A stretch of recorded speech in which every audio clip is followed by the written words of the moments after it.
amigos, tenemos una entrevista. Vamos a hacer un balance de los resultados de la consulta popular de revocatoria del mandato de autoridades municipales 2021. Estamos en este momento con la doctora Flor de María Bazán Ramos. Ella es abogada especialista en Derecho Electoral. ¿Cómo está, doctora? Muy buenos días. Bienvenida. Buenos días, Paloma. A ti y a todos los televidentes. Muy buenos días. Muchísimas gracias por acompañarnos, doctora. Coméntenos cuál es el diagnóstico general de la consulta popular de revocatoria. Bueno, en realidad el diagnóstico es favorable, ¿no? Ha sido un proceso dentro de los cánones normales y tranquilo, con incidencias que han sido superadas, pocas incidencias en realidad, y superadas sin ningún inconveniente.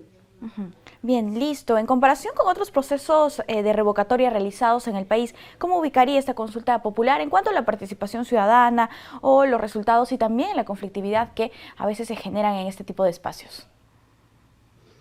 Bueno, en realidad el contexto para la acción de la revocatoria es distinto, ¿no? Desde el año 2015, ¿no? Y podemos considerarlo así, no solamente por los cambios legislativos, sino también concretamente ahora en el marco de la pandemia, ¿no? Debemos recordar que antes de 2015, en donde se dieron las modificatorias a la norma sobre revocatoria, la revocatoria era algo que podía darse a lo largo del mandato de las autoridades. Hoy no es así. Hoy la revocatoria debe ser realizada el tercer año del mandato de la autoridad, por única vez, y no supone la realización de un nuevo proceso electoral, como era antes, ¿no? Entonces el contexto es distinto. Y dentro del marco de la pandemia, concretamente, bueno, ya hemos tenido un proceso general que se han aplicado todos los protocolos de bioseguridad para cuidar al electorado, que entiendo también se han puesto en ejercicio para este proceso de revocatoria y elecciones complementarias en el distrito de Chipá. Doctora, ¿cuál es la importancia de la aplicación del mecanismo de consulta popular de revocatoria en nuestro país? Reviste particular importancia porque es la oportunidad para que los ciudadanos o la población de cada circunscripción electoral pueda retirar, ¿no?, del cargo a la autoridad que originalmente fue elegida, ¿no? Entonces, es el ejercicio de un derecho ciudadano de los electores. Bien, según los resultados de la votación de la consulta popular de revocatoria, ¿cuál sería la situación de las autoridades que fueron sujetas o sometidas a este proceso electoral? ¿Cuántos se mantienen en el cargo y cuántos en proceso? Bueno, la situación de las autoridades va a depender de si prosperó o no la revocatoria, y eso dentro del marco del artículo 23 de la ley 26.300, que es la norma específica que regula el proceso de revocatoria. Entonces, va a depender de si se cumplen las condiciones que establece este artículo 23, y en segundo lugar, en principio, ¿no?, tendríamos que más de 20 autoridades municipales, distritales, habían sido revocadas. Bien. En principio. Bien, listo. En el caso de los pedidos de nulidad de estos tres distritos, La Libertad, Lobitos y Chavín, ¿a qué se debe esta situación y cuál es el procedimiento a seguir? Bueno, eso es debido a que la Ley Orgánica de Elecciones da la posibilidad, a través de los supuestos regulados en el artículo 363, de plantear nulidades, ¿no? Ya sea por hechos acaecidos en la mesa de sufragio o hechos fuera de la mesa de sufragio. Entonces hay la posibilidad de plantear una nulidad, y justamente por eso es que el ejercicio de ese derecho en estas tres circunscripciones han hecho estos pedidos, ¿no? El procedimiento es hecho el pedido, y si se cumple con los requisitos establecidos, el jurado electoral especial debe emitir su pronunciamiento. Debe decir si es improcedente o infundado o fundado, ¿no? Y eso a su vez es materia de apelación ante el Pleno del Jurado Nacional de Elecciones. Por lo que tengo entendido, teníamos, bueno, hasta el día de martes o miércoles teníamos solamente una alerta de apelación. Supongo que ahora pueden haberse suscitado otras apelaciones, todo sobre la base, en primer lugar, del pronunciamiento del jurado electoral especial, que es la primera instancia en resolver. Listo. Doctora, en el caso de los distritos donde ha ganado el sí, ¿qué pasará con las autoridades? ¿Cómo serán reemplazadas? Bueno, hay que recordar que la revocatoria se da sobre una autoridad, ¿no? Entonces, la cédula de sufragio tenía las dos opciones, si no tenía el nombre de la autoridad y debajo también la precisión de debe dejar o no el cargo, ¿no? Entonces, dependiendo de si la autoridad ha sido revocada dentro de los parámetros establecidos por la ley 26.300, ¿qué corresponde? Corresponde que suceda el candidato no proclamado, ¿no?, de su misma lista. O sea, hay que recordar que producto del proceso de elecciones regionales y municipales se emiten actas de proclamación para cada circunscripción. Entonces, en esas actas de proclamación se establece no solamente la composición del consejo, sino también todos los participantes, y de ahí se extrae el orden de prelación dentro de cada lista para optar por la autoridad que debe suceder. Esto es, ¿quién sucede? Sucede el candidato que le corresponda de su misma lista, ¿no? Y si no fuera esa lista, es el que sigue. Hay un orden, no es arbitrario, sino es que hay un orden dependiendo de la autoridad que sea revocada y de la lista a la que pertenezca esta autoridad.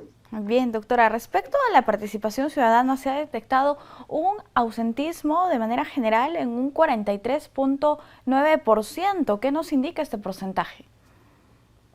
Bueno, eso supone que alrededor del 56% de la población ha participado, ¿no? Eso significa un poquito más de la mitad, ¿no?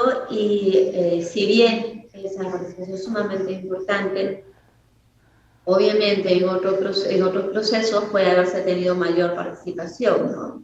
Eso puede obedecer a las particularidades y a las condiciones, ¿no?, a las que estamos sometidos por este tema de la pandemia, ¿no? Debemos recordar que el proceso de revocatoria se ha dado en circunscripciones distritales.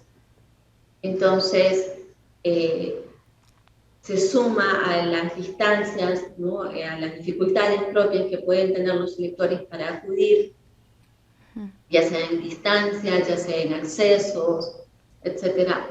El tema de la pandemia, ¿no? De alguna u otra manera siempre hay un temor aún en la población de tener contacto o mayor contacto con otras personas, ¿no?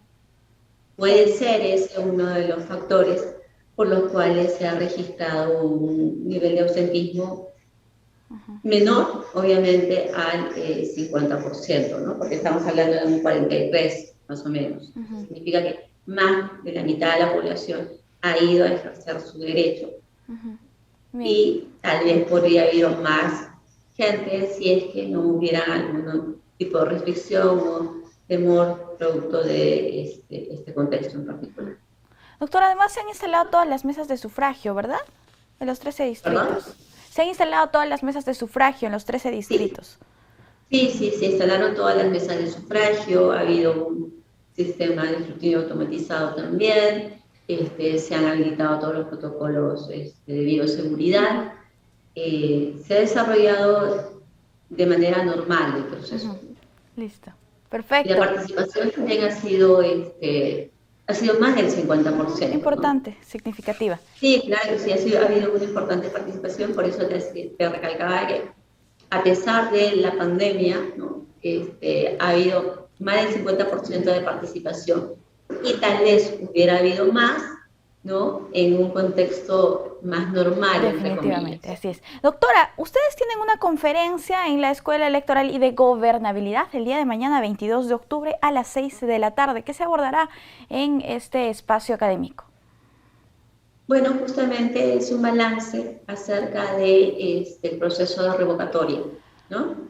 Entonces es un balance general de este proceso y un poco también cómo ha cambiado este proceso de revocatoria, ¿no? El cambio es muy importante porque antes del año 2015, recordemos que incluso tuvimos una revocatoria aquí en la capital, ¿no? Entonces, el hecho de el cambio en la regulación ha disminuido los procesos de revocatoria, también los han hecho más ordenados, ¿no? Y han supuesto la no realización de nuevas elecciones, ¿no? Antes de 2015, cuando había un proceso de revocatoria y este prosperaba, el siguiente paso era unas nuevas elecciones, la realización de nuevas elecciones, ¿no?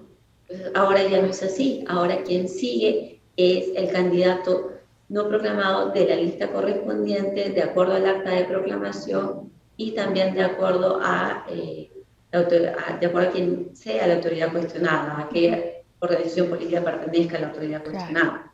Entonces, obviamente el cambio es muy importante porque ya no se realiza un nuevo proceso electoral que supone todo un despliegue de actividades previas, durante y posteriores al proceso electoral, ¿no? En el marco de un cronograma también más extenso. Bien. Bien, doctora, en todo caso, la invitación está hecha para aquellas personas que quieran saber más sobre este tema. Pueden conectarse y tener más información a través de las redes sociales del Jurado Nacional de Elecciones y la Escuela Electoral y de Gobernabilidad. Doctora, muchísimas gracias por acompañarnos.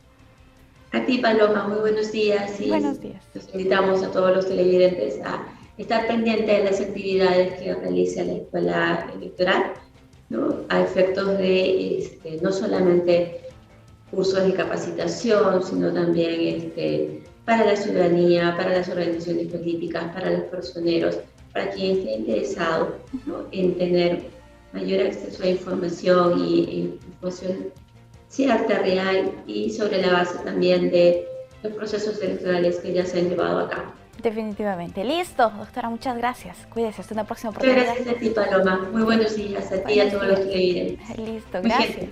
Amigos, nosotros tenemos que hacer una brevísima pausa. Volvemos.